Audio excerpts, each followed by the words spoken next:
হযরতে খাদিজা রাদিয়াল্লাহু তাআলা আনহা বললেন, ও প্রাণের স্বামী গো, আপনি চিন্তা করবেন না, আপনি দুশ্চিন্তায় লিপ্ত হবেন না। আপনার মতো ভালো মানুষ সারা পৃথিবীর জমিনে আমি কোনোদিন দেখি নাই। আপনি বস্ত্রহীনকে বস্ত্রের ব্যবস্থা করেন, খাদ্যহীনকে খাদ্যের ব্যবস্থা করেন। ও আমার প্রাণের স্বামী, আপনার মতো ভালো মানুষ নবী হতে পারে, এই কথার মধ্যে যারা পরিমাণ কখনো সন্দেহ হতে পারে না। বলেন সুবহানাল্লাহ।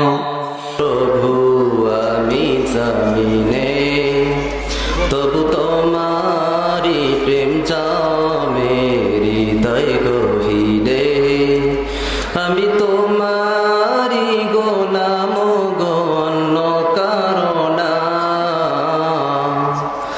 আলিমুল গায়েব তুমি মালিক রব্বানা। আল্লাহু আল্লাহু আল্লাহু আল্লাহ, আল্লাহু আল্লাহু আল্লাহু আল্লাহ।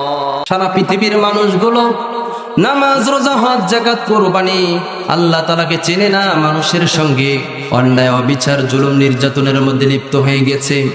এই মানুষগুলো কিভাবে আল্লাহ তাআলাকে পরিচয় দেওয়া যায়, আল্লাহ তাআলা পর্যন্ত পৌঁছে দেওয়া যায়, জাহান্নামী মানুষগুলোকে কিভাবে জান্নাতি বানানো যায়, এই চিন্তা ফিকিরে বিশ্ব নবী রাহমাতুল লিল আলামিন হেরা গুহায় ধ্যানমগ্ন থাকতেন। বলেন সুবহানাল্লাহ।